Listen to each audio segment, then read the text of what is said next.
오늘 하나님 말씀 출애굽기 2장 1절부터 10절까지 말씀 같이 한번 봅시다. 출애굽기 2장 1절에서 10절까지 말씀입니다. 출애굽기는 우리가 잘 알고 있는 그 이집트의 왕자 모세 스토리가 많이 담겨 있어요. 여러분 뭐 다 아는 사건인데 우리가 성경을 읽지 않아서 잘 모르는 거지. 여러분들 뭐 영화를 통해서 만화를 통해서 많이 접한 이야기가 출애굽기입니다. 2장 1절부터 10절까지 우리 함께 한 목소리로 한번 읽어봅시다. 시작. 레위 가족 중 한 사람이 가서 레위 여자에게 장가들어 그 여자가 임신하여 아들을 낳으니 그가 잘생긴 것을 보고 3달 동안 그를 숨겼으나 더 숨길 수 없게 되매 그를 위하여 갈대 상자를 가져다가 역청과 나무 진을 칠하고 아기를 거기 담아 나일 강가 갈대 사이에 두고 그의 누이가 어떻게 되는지를 알려고 멀리 섰더니 바로의 딸이 목욕하러 나일강으로 내려오고 시녀들은 나일 강가를 거닐 때에 그가 갈대 사이에 상자를 보고 시녀를 보내어 가져다가 열고 그 아기를 보니 아기가 우는지라 그가 그를 불쌍히 여겨 이르되 이는 히브리 사람의 아기로다. 그의 누이가 바로의 딸에게 이르되 내가 가서 당신을 위하여 히브리 여인 중에서 유모를 불러다가 이 아기에게 젖을 먹이게 하리이까. 바로의 딸이 그에게 이르되 가라 하매 그 소녀가 가서 그 아기의 어머니를 불러오니 바로의 딸이 그에게 이르되 이 아기를 데려다가 나를 위하여 젖을 먹이라. 내가 그 삭슬 주리라. 여인이 아기를 데려다가 젖을 먹이더니 그 아기가 자라매 바로의 딸에게로 데려가니 그가 그의 아들이 되니라. 그가 그의 이름을 모세라 하여 이르되 이는 내가 그를 물에서 건져내었음이라 하였더라. 아멘. 아멘. 우리 청년 정지원 형제가 있는 영국의 런던의 그 어떤 템즈 강가 어느 한 곳에서 많은 사람들이 나와서 이렇게 산책을 하고 있었다고 합니다. 그런데 구석진 모퉁이 한 곳에서 정말 이제 다 낡아빠진 한 어르신이 낡아빠진 바이올린을 연주하고 있었다고 해요. 그가 벗어놓은 모자에는 사람들이 동전을 넣긴 했지만 몇 개 밖에 떨어져 있지 않았고 그의 연주에 귀를 기울이는 사람도 거의 없었다고 합니다. 그때 50대의 한 마르고 날카롭게 생긴 한 신사가 다가와서 나에게 좀 이 바이올린을 빌려줄 수 없겠냐고 물어봐요. 거지 노인이 잠시 쉴 겸해서 이 바이올린을 그 신사에게 이제 건네주죠. 그가 그 바이올린을 연주하기 시작하는 거예요. 그런데 이제 놀라운 음색이 아름다운 선율이 그 강가에 이제 흘러 퍼지는 것입니다. 그럼 그냥 지나가던 사람들이 한 사람 두 사람 걸음을 멈추고 연주하는 곳으로 막 몰려들기 시작하고요. 한 곡이 끝나니까 사람들이 우레의 박수를 보내면서 그 앵콜을 외치고 모자에는 동전이 가득해지고. 여러분 이 이야기는 제가 만든 이야기가 아니고요. 바이올린의 마술사라고 하는 이 파가니니라고 하는 사람의 일화입니다. 그러니까 실제로 아마 그런 일이 있었던 것 같아요. 파가니니라고 하는 사람의 일화예요. 여러분 바이올린은 그냥 그대로예요. 변하지 않았어요. 그냥 바이올린은 그냥 낡고 헐은 그 모습 그대로예요. 여전히 오래되었고요. 아마 녹이 쓸어 있지 않았을까 생각이 듭니다. 장소도 변하지 않았어요. 템즈 강가 그곳에서 여러분 허름한 노인이 앉아있던 그곳에 똑같아요. 오페라 하우스 같은 곳에서 연주된 게 아니었다고요. 날씨가 바뀌지 않았어요. 여전히 그냥 화창한 날씨였다고요. 사람들의 마음이 바뀐 것도 아닌 것 같아요. 그냥 사람들은 산책을 즐기고 있었어요. 그런데 연주자만 바뀐 거죠. 연주자만 바뀐 거예요. 파가니니 연주자만 바뀌었어요. 여러분 그 오래된 바이올린이 파가니니라고 하는 그 연주자의 손에 들려지자 모든 게 다 변하기 시작했다는 거예요. 모든 게 다 변하기 시작했다. 여러분 우리도 마찬가지예요. 여러분 우리가 좀 오래되기도 하고 또 낡기도 하고 좀 바이올린처럼 상태가 좀 안 좋을 수 있는데 실제로 우리 많이 아프죠. 이 시대를 살아가는 청년들 많이 힘들잖아요. 좀 상하기도 하고 너무 또 예민하기도 하고 우울증 없는 사람들이 없는 것 같이 느껴질 정도로 사람들이 다 힘겨워 살아가는 것. 오늘 내일 일이 아니잖아요. 다 마찬가지예요. 저는 다를까요? 어떤 청년이 물어봐요. 목사님은 행복하시죠? 교회에 있으니까. 교회만 있으니까 행복하죠? 이렇게 물어봐요. 노맨. 아멘 아니고요. 여러분 똑같아요. 저도 힘들어요. 여러분 교회만 있으면 너무 행복할 것 같죠? 예, 그런 상상, 그런 이상 그런 일은 없어요. 어디나 마찬가지. 어디나 다 힘들고 어려움이 있다고요. 초딩들한테 물어보세요. 요즘 어떻게 사냐고. 그럼 아마 힘들다 그럴걸? 다 거기가 거기라고요. 여러분 그런데 성도에겐 소망이 있어요. 좀 다름이 있다는 거예요. 그리스도인들에게는 다른 게 있다고요. 그게 뭐예요? 여러분 똑같이 낡고 헐고 힘들고 아프지만 의지할 분이 있는 거예요. 맡겨 드릴 만한 분이 있는 거예요. 기댈 분이 있는 거예요. 너무 지치고 힘들 때에 그냥 나를 그냥 그분께 던져 드릴 수 있는 그럴 정말 안전과 평화를 약속하시는 분이 있는 것이 그리스도인의 특권이고 그것이 우리의 소망이라고 하는 것입니다. 여러분 내가 그냥 누군가에게 맡겨졌을 때 어떻게 될지 모르잖아요. 그런데 여러분 하나님이라고 하는 예수 그리스도라고 하는 나를 정말 이 세상에서 그 누구보다도 사랑하는 그분께 나를 던지면요, 그냥 그분이 맡아주는 것만이 아니라 나를 다루시는 거예요. 아름다운 선율이 흘러나오도록 나를 연주하신다니까요. 그게 우리의 소망이라고요. 그럼 누가 저한테 자주 이런 거 물어봐요. 목사님은 왜 목사님이 되셨어요? 왜 목사님이 되셨어요? 그럼 저는 누누이 말하지만 저희 아버지가 개척교회 목사님이라고요. 지질이 가난한 개척교회 목사님 아버지였다고. 전 절대로 목사 안 한다 그랬어요. 정말 죽어도 안 한다 그랬어요. 저것만큼은 안 한다. 여러분 구멍가게 하나를 하더라도 맨날 적자가 나면 해야 돼요, 말아야 돼요? 맨날 적자라고요. 하면 안 되죠. 여러분 맨날 돈 없다고 하소연을 하세요. 개척교회 아버지께서 맨날 돈 없다는 얘기를 입에 달고 계세요. 그러면 때려쳐야죠. 그걸 계속 하시는 거예요. 개척교회는 돈도 없고요. 여러분 설교도요, 그나마 이렇게 청년들이 모여 있으면 뭐 힘이라도 나죠. 청년들 다 떠나가고 어르신들 매번 보시는 그분들 앞에서 설교를 하니까 다 목사님, 아버지 목사님도 이제 지치는 거죠. 그러니까 맨날 똑같은 얘기를 하실 수밖에 없는 거예요. 사람들은 자연스럽게 또 떠나는 거죠. 그러니까 맨날 손해라고요. 그러면 접어야 될 거 아니에요. 근데 매일 예배하고 기도하고 찬송하고, 제가 보기에는 저것처럼 답답한 게 없는 거예요. 저것처럼 비참한 일이 없는 거예요. 저것처럼 비굴한 게 없는 거죠. 난 안 하겠다고 했다고요. 안 하겠다. 다른 건 다 해도 목사는 안 하겠다 그랬. 근데 제가 지금 목사를 하고 있잖아요. 이유가 뭐라고요?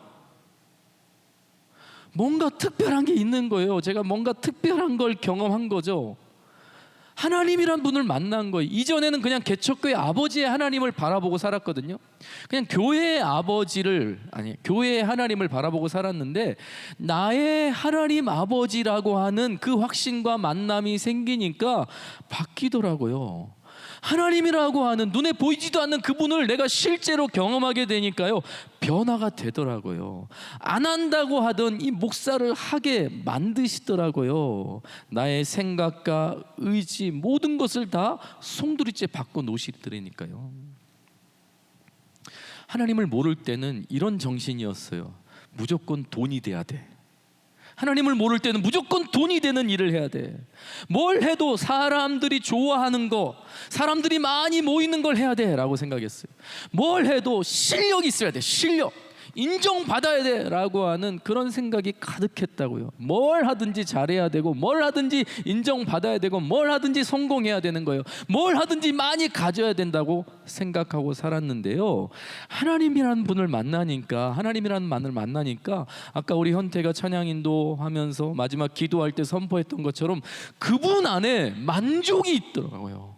그분 안에 충만이 있는 거예요. 그분 안에 충분함이 경험되어지는 거예요. 뭘 가지지 않았는데 그냥 배가 부른 거, 그런 느낌 아시잖아요. 여러분, 너무 피곤한데도 행복한 거, 그런 기분 아시잖아요. 여러분, 하나님이라는 분을 만나니까 정말 그게 경험되어지니까요, 돈이 안 돼도, 사람이 좀 모이지 않아도, 실력이 좀 없어도요, 의미 있는 일, 가치 있는 일에는 용기가 생기더라고요. 해도 되겠다, 아니 해야 된다. 하나님께서 그런 마음을 막 부어주시는 거예요. 그러니까 내가 여기에 있는 거죠. 여러분, 나는 그대로라고요. 여전히 문제가 있어요. 환경이 바뀐 것도 아니라고요. 여러분, 그 낡은 바이올린과 같은 존재가 나예요. 그런데 하나님을 만난 것뿐이에요. 하나님이 나를 만나 주신 것뿐이라고요. 하나님이 나를 다루신 것뿐인데 모든 게 다 변하더라고요. 제가 세상을 바라보는 눈도 바뀌고요, 제가 영혼을 바라보는, 사람을 바라보는 기준과 태도도 바뀌고요, 일을 바라보는 목적도 바뀌더라는 거예요. 여러분, 비전문가가 바이올린 켠다고 생각해 보세요. 여기도 이제 우리 바이올린 켜시는 분들이 있잖아요. 진짜 처음에 어땠어요, 여러분? 본인이 키면서도 너무 힘들지 않았어요? 그럼 정말 찌익찌익 이런 소리가 나잖아요. 예, 너무 괴로운 소리가 나잖아요. 여러분, 그게 원래 바이올린을 원래 그 바이올린 내려가는 소리가 아님에도 불구하고 여러분, 비전문가가 만지면 그렇게 되는 거예요.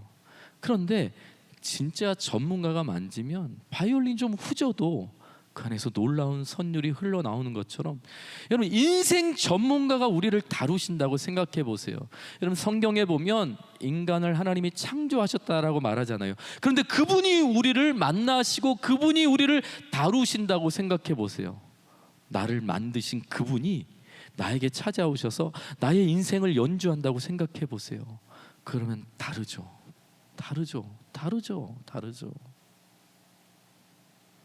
여러분, 그래서 내 삶에 하나님을 만난다는 것, 그리고 그분께 내 삶을 맡겨드릴 수 있고 그분이 나를 연주한다는 것은 놀라운 사건일 뿐만 아니라 놀라운 축복이 되는 거예요. 여러분, 목욕탕과 하나님의 공통점 뭘 것 같아요? 목욕탕. 요즘은 그런 거 써 있는지 제가 목욕탕을 안 가봐서 잘 모르겠는데, 옛날에는 항상 목욕탕 입구에 가면 맡기신 물건 외에는 절대로 책임지지 않습니다, 이런 글귀가 옛날엔 다 써 있어요. 그러니까 목욕탕 들어갈 때는 어찌됐든 간에 다 이제 내려놔야 되는 순간이잖아요. 그러니까 귀중품은 특별히 이제 카운터에 맡기라는 의미잖아요. 근데 목욕탕과 하나님 공통점은 맡길 수 있다는 건데 다른 점이 있어요. 뭘 것 같아요?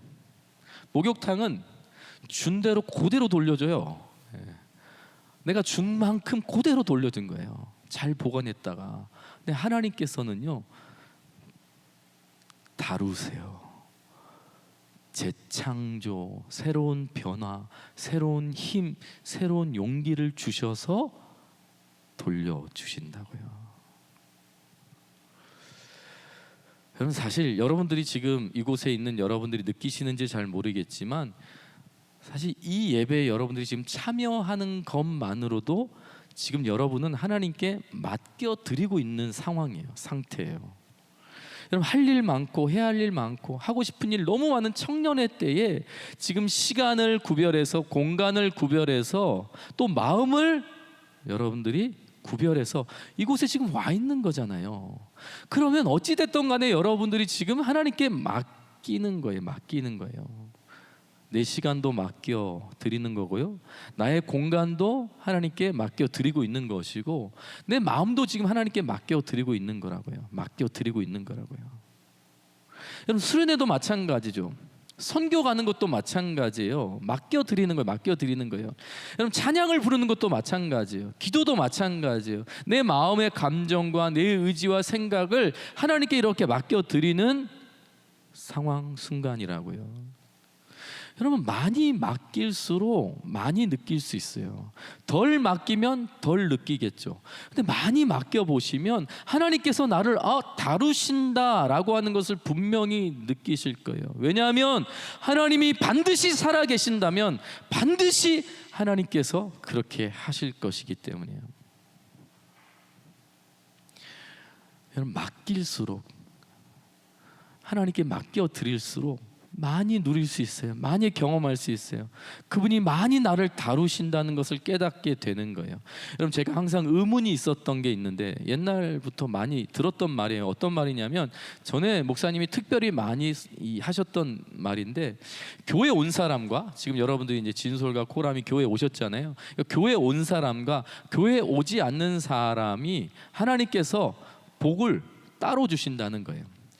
교회 오면 복을 많이 주시고 교회 오지 않으면 복을 줄 복도 안 준다, 막 이렇게 표현을 하시더라고요. 교회 오면 하나님께서 뭐 더 은혜를 많이 주시고 교회 안 오면 뭐 교회 은혜를 좀 덜 주시고, 무슨 의도인지는 알겠어요. 교회 꼭 왔으면 좋겠다 그런 말인데 하나님을 자꾸 조건적인 하나님으로 만들어 버리는 것 같아요. 여러분 절대 그렇지 않아요.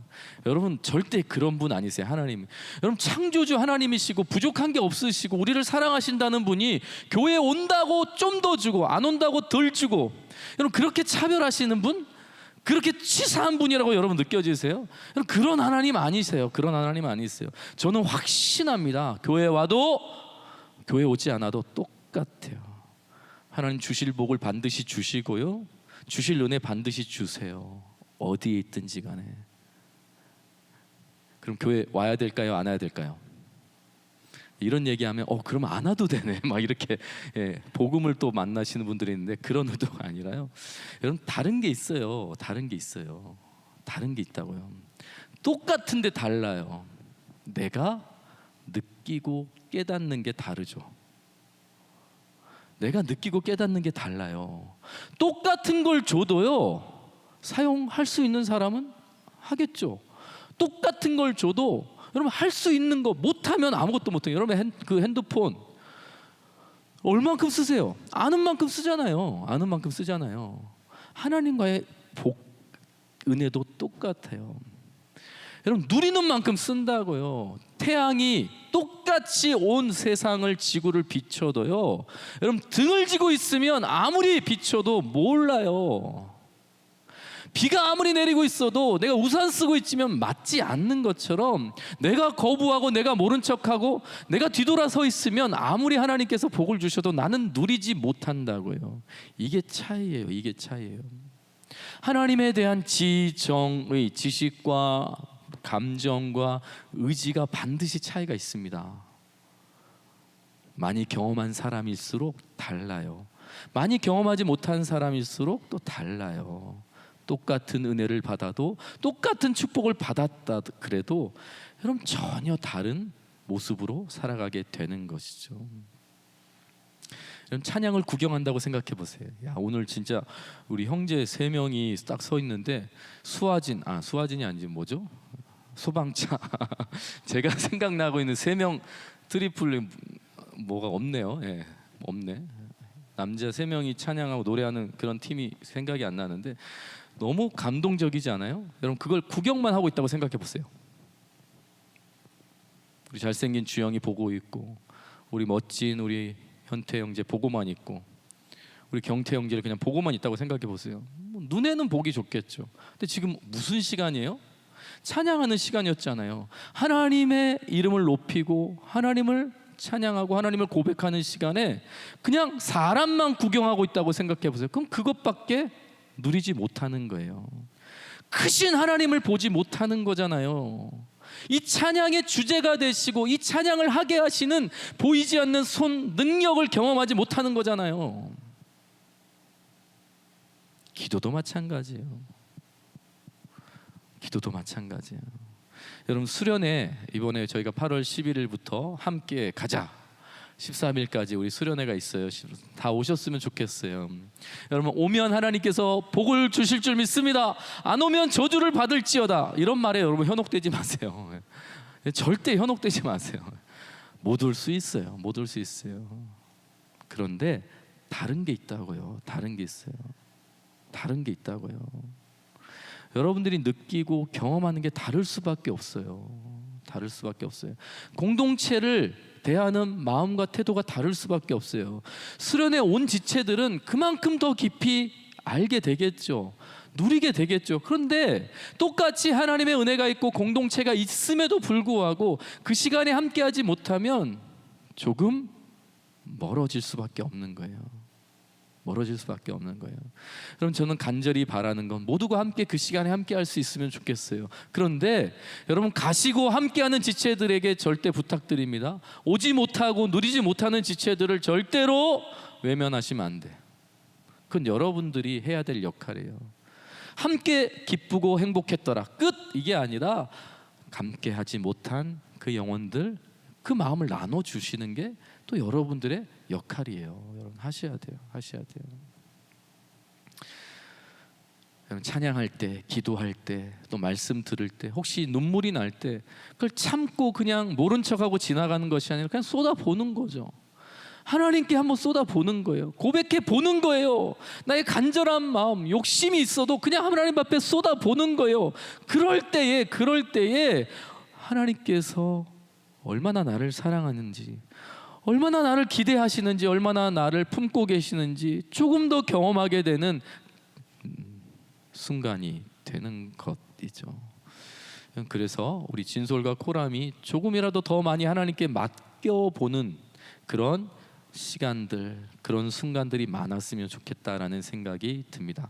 자, 그런데 하나님께 맡길 때, 맡겨드리면서 여러분들이 두 가지 확신은 꼭 놓치지 않았으면 좋겠어요. 이건 좀 기억하셔야 돼요. 적으실 분들은 좀 적었으면 좋겠어요. 첫 번째는 하나님께 우리가 이렇게 맡겨드리는 거예요. 기도할 때 한번 고백해 보는 거예요. 찬송할 때 좀 크게 한번 선포해 보는 거예요. 수련회도 함께 가보는 거예요. 가지 못했을지라도 여러분, 그 어떤 상황인지 한번 물어도 보고, 공동체 여러분들이 순 모임에 좀 더 적극적으로 참여해 보면서 나의 마음을 좀 이렇게 맡겨 보는 것이죠. 그런데 그런 맡김을 통해서 여러분들이 확신하셔야 되는 것은 반드시 하나님께서 여러분과 함께 하신다는 사실을 잊지 마시기 바랍니다.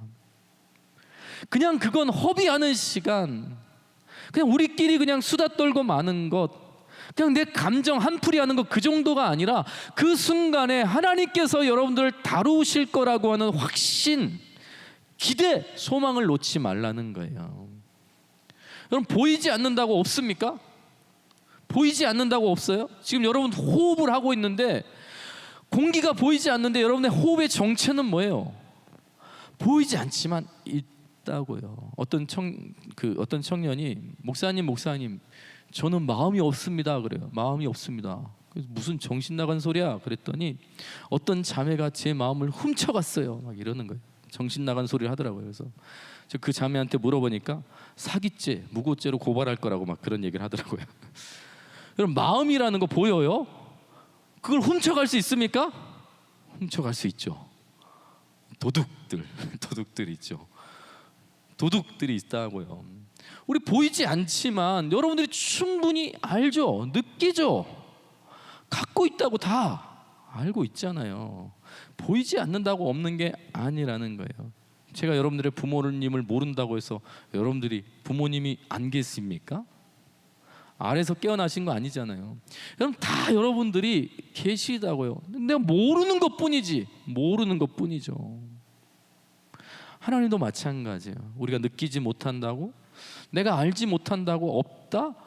그렇게 단정하기에는 너무나 많은 증거들이 성경에 있어요. 여러분, 오늘 출애굽기 1장과 2장을 여러분들 읽어보진 않았지만 1장과 2장을 보면요, 희한하게 보이지 않는 하나님이 보여요. 글을 읽는데, 그냥 사건을 우리가 접하는데 보이지 않는 하나님이 보인다니까요. 부정할 수 없는 하나님의 존재를 경험하게 돼요. 그럼 출애굽기는 어떤 사건이냐면 어떻게 시작을 하냐면 요셉이라고 하는 사람을 필두로 해서 이 야곱의 집안 사람 70명이 이제 이집트로 이사를 해요. 그래서 이집트에서 이 70명이 이제 이사를 하고 살아가는 이야기가 시작이거든요. 이스라엘 공동체의 초기 역사이죠. 그리고 나서 이제 400년이 훌쩍 지나는 거예요. 400년이 지났는데 70명으로 시작했던 이스라엘 민족이 무려 200만 명이 됐더라. 이게 출애굽기 1장과 2장에 나오는 사건이에요. 어마무시하게 늘었어요. 3만 배가 늘었어요. 70명이 200만 명이 되었다고요. 하나도 안 놀랄 줄 알았다고요. 이건 엄청난 사건입니다. 여러분, 태정, 태세, 문단세 어느 시대죠? 조선시대. 몇 년? 조선시대? 조선시대가 몇 년이죠? 조선시대. 조선왕조 500년. 여러분, 500년. 이스라엘 출애굽 70명으로 시작하고 200만이 됐었을 때가 몇 년? 약 400년. 비슷해요. 여러분, 그런데 학자들이 조선시대 처음 시작했을 때 태정, 태세, 문단세로 시작했을 때요, 맨 마지막에 인구가 한 50만 늘었을까? 이렇게 추산하는 그런 기록들이 있더라고요. 또 어떤 학자들은 아니다. 조선시대가 시작했을 때, 그리고 조선이 멸망했을 끝에 인구는 거의 늘지 않았다. 왜? 뭐 병자 호란이니 무슨 호란, 임진왜란이니 수많은 외적의 침입이 있었기 때문에 인구가 거의 늘지 않았다라고 말하더라고요. 여러분, 이게 어떤 의미겠어요? 특별한 사건이 없었다는 거예요. 인구가 특별히 늘지 않았다는 거예요. 늘었는지 줄었는지 정확하지 않다는 거잖아요. 그래서 특별히 기억할 만한 특별한 사건이 없었다는 거죠. 무슨 말이냐면 지금 70명이 200만이 됐다는 것은 너무나 특별한 사건이라는 거예요. 너무나 놀라운 사건이라고 하는 것입니다. 그런데 이 사건이 그냥 일어난 게 아니라, 여러분, 이스라엘의 역사의 처음 시초가 누구죠? 믿음의 조상 아브라함이잖아요. 아브라함 때에 하나님께서 너의 자손을 별과 같이 모래처럼 크게 만들겠다고 하신 그 약속이 지금 이루어진 거예요. 하나님이 약속을 하셨고, 그리고 아브라함은 이삭 한 명 낳았을 뿐인데 그게 400년, 500년 후에 실제가 되었다는 거예요. 보이지 않는 하나님이 너무나 보이는 역사를 이루고 있다는 증거라고요. 여러분, 출애굽기 1장과 2장에 하나님이 드러나지 않아요. 여러분, 출애굽기 1장과 2장을 읽어보시면요, 하나님이라고 하는 특별한 표현이 있지만 여러분 크게 보이지 않아요. 하나님 없이 그냥 인간의 역사처럼 보여져요. 오늘 말씀에도 보면 그냥 뭐 모세가 죽을 뻔한 위기가 있었는데 엄마가 모세를 나일강에 띄웠고, 그걸 또 그 이집트의 공주가 발견했고, 그냥 하나님은 보이지 않는 것 같아요. 그런데 지금 출애굽기가 하고 싶은 얘기는 이런 사건들을 통해서 하나님이 계시다는 걸 말하고 싶은 거예요. 그러니까 성경을 읽으면서 하나님을 발견하는 건 다른 게 아니라, 아니 어떻게, 도대체 무슨 일이, 어떻게, 왜 이런 일이 하나님이 하셨다라고 밖에 할 수밖에 없는 사건들이 성경의 기록이라고 하는 것이죠. 여러분, 믿음이 있는 사람, 하나님을 발견한 사람은 세상이 알 수 없는 안정감을 누리게 되어 있습니다. 여러분, 출애굽기 1장 9절과 10절을 우리 같이 한번 읽어보겠습니다. 정신을 차리고 한번 읽어봅시다. 시작. 그가 그 백성에게 이르되 이스라엘 자손이 우리보다 많고 강하도다. 자, 우리가 그들에 대하여 지혜롭게 하자. 두렵건대 그들이 더 많게 되면 전쟁이 일어날 때에 우리 대적과 합하여 우리와 싸우고 이 땅에서 나갈까 하노라 하고. 여러분, 이 말은요, 이집트의 왕이라고 하는 바로의 고백이에요. 여러분, 그때 당시 최고의 제국이라고 하는 이집트 왕의 고백인데요, 이 고백을 잠깐 보시면 두렵다는 표현을 해요. 두렵다, 무섭다. 지금 이스라엘 백성들은 노예 처지거든요. 그들이 그냥 무지하게 늘어나는 것을 보고 두렵다고 해요. 무섭다라고 말한다고요. 그래서 억압 정책을 하는 거죠. 억압 정책을. 일을 시키고 고생을 시키고 뭐 흙 이기기, 벽돌 굽기, 농사의 여러 가지, 그리고 결국 끔찍한 일을, 아이들을, 이제 태어난 아이들, 남자아이를 다 죽이는 일까지 이 포악자가 행하잖아요. 이게 무슨 의미겠어요? 아무리 많이 가져도, 제국을 이뤄도 믿음이 없으면 두려운 거예요. 반대로. 여러분 2장 1절 오늘 우리가 읽은 말씀인데 같이 한번 읽어봅시다. 시작. 레위 가족 중 한 사람이 가서 레위 여자에게 장가를 들었대요. 이게 그냥 평범한 한 가정의 이야기 같지만 어떤 상황 속에서 지금 이 말씀이 나왔는지가 중요해요. 여러분 2장 1절 전에는 어떤 말씀일까요? 1장 22절이에요. 같이 한번 읽어봅시다. 시작. 그러므로 바로가 모든 백성에게 명령하여 이르되 딸이거든.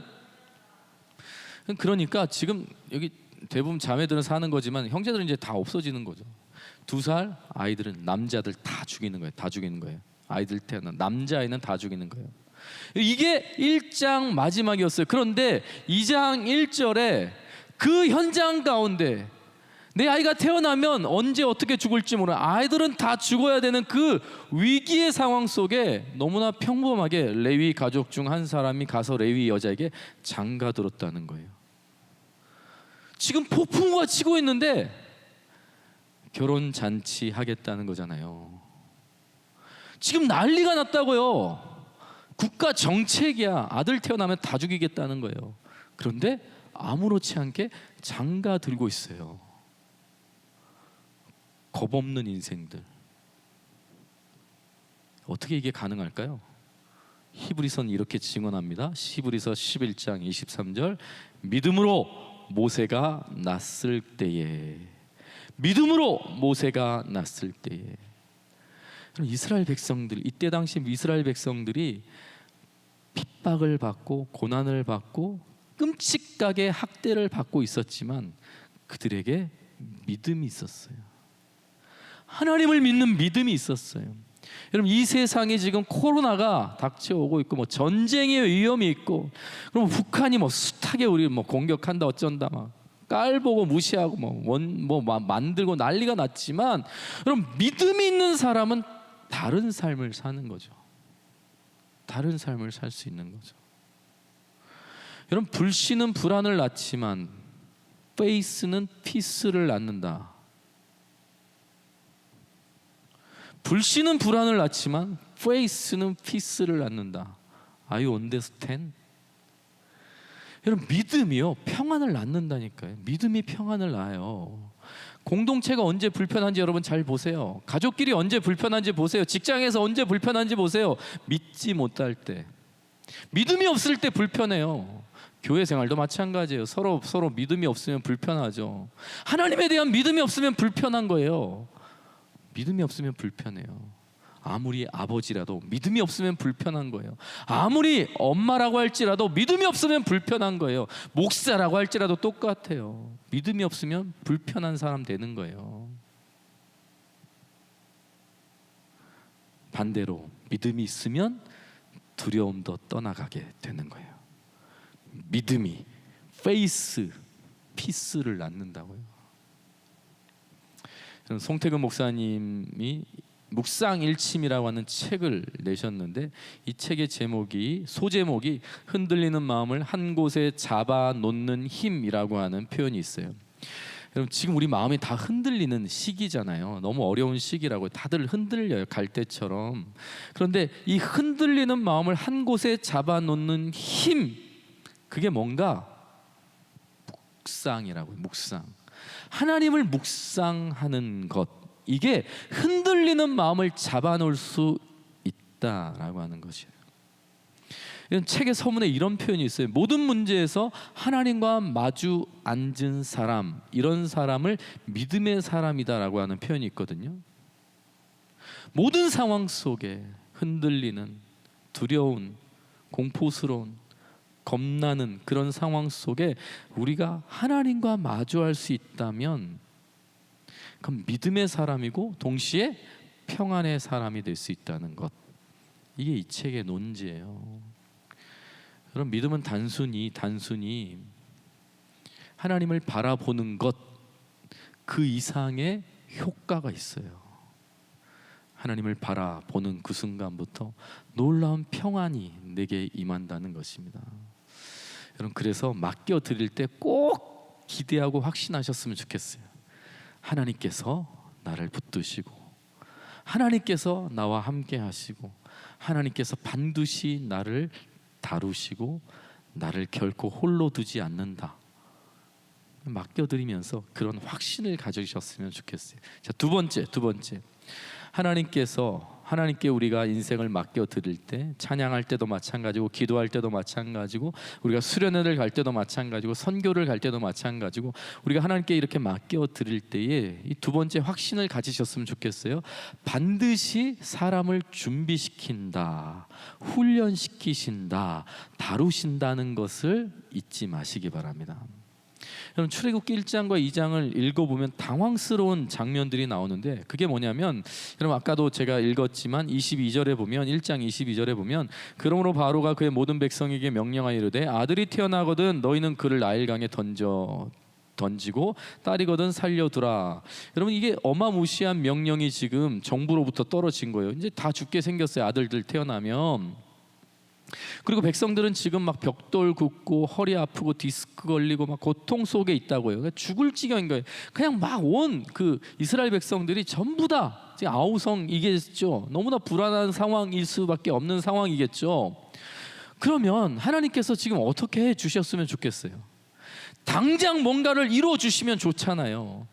당장 왕을 그냥 내려앉혀 주시든지, 당장 그 정권을 바꿔 주시든지, 홍해를 갈라 주셨던 하나님께서 지금 나일강을 뭐 갈라 주시든지, 히어로를 당장 보내 주셔서 지금 죽어가고 아우성치는 백성들을 구원해 주시든지 해야 되는데, 2장 1절에 딱 가면 그때 이제 모세가 태어나는 거예요. 이스라엘을 구원할 모세가 이제 태어나는 거예요. 이미 학대는 시작되었고 이제 죽음의 칼은 막 왔다 갔다 하고 있는 그 상황인데, 이제 하나님께서는 모세를 태어나게 하셔서 이제 모세 키우고 있다고요. 이게 당황스러운 거죠.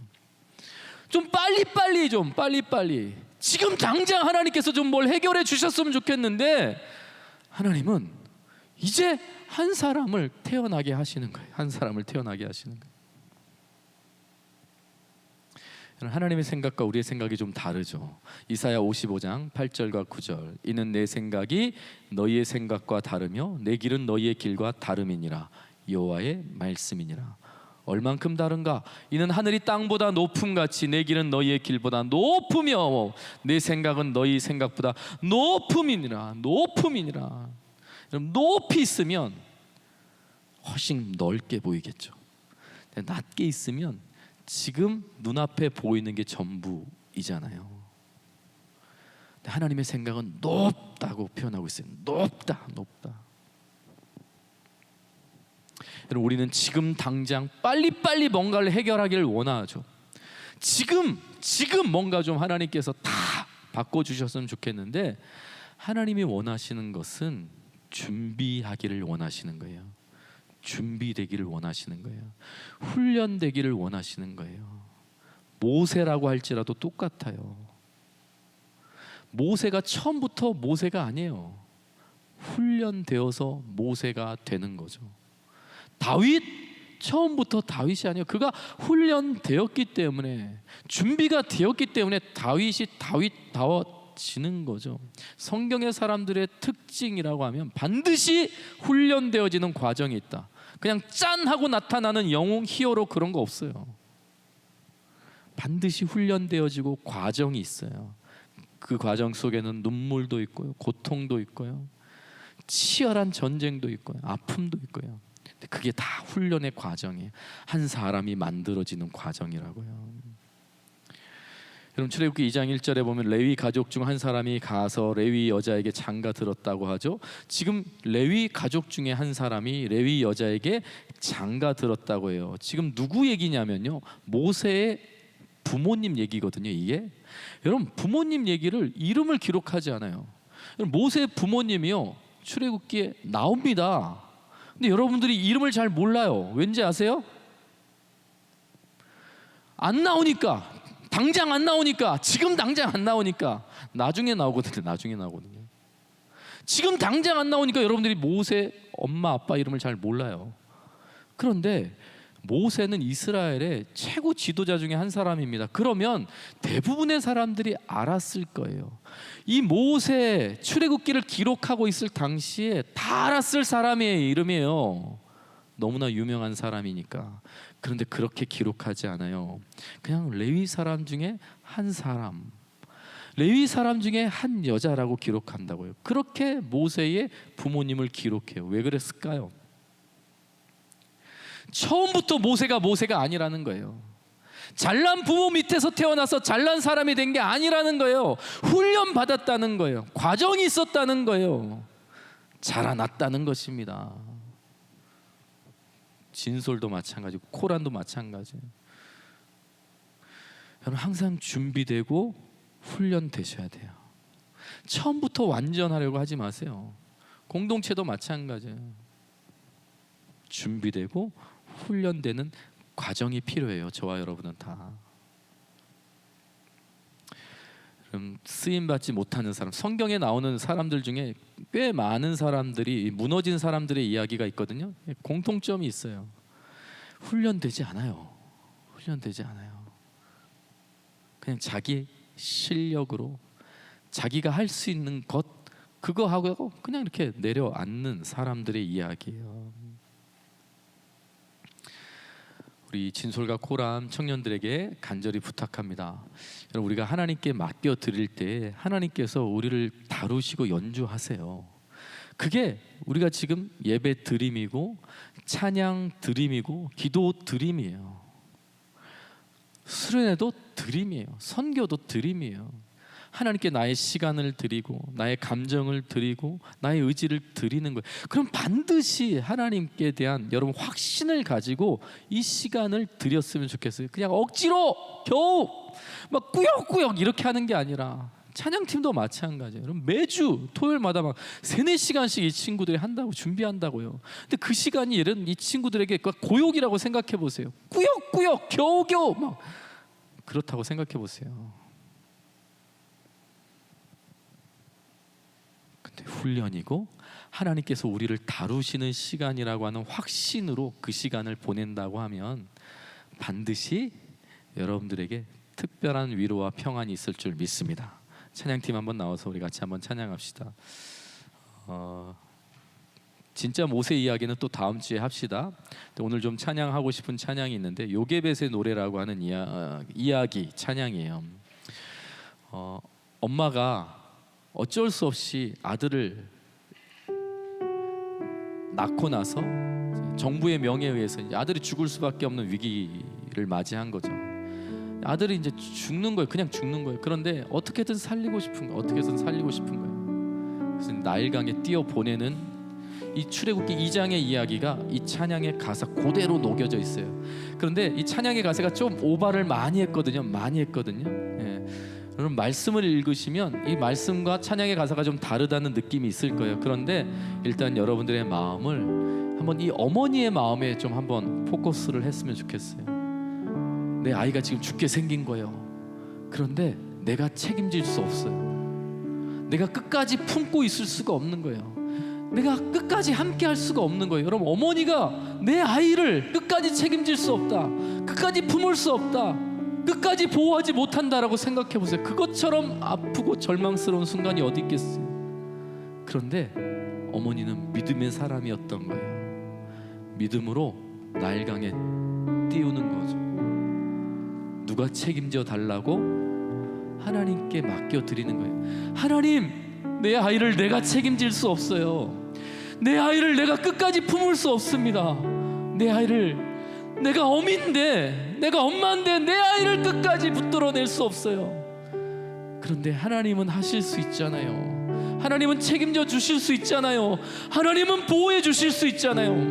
그러면서 띄어 보내는 거예요. 띄어 보내는 거예요. 띄어 보내는 거예요. 이게 찬양의 가사예요. 같이 한 번만 찬양해 봅시다.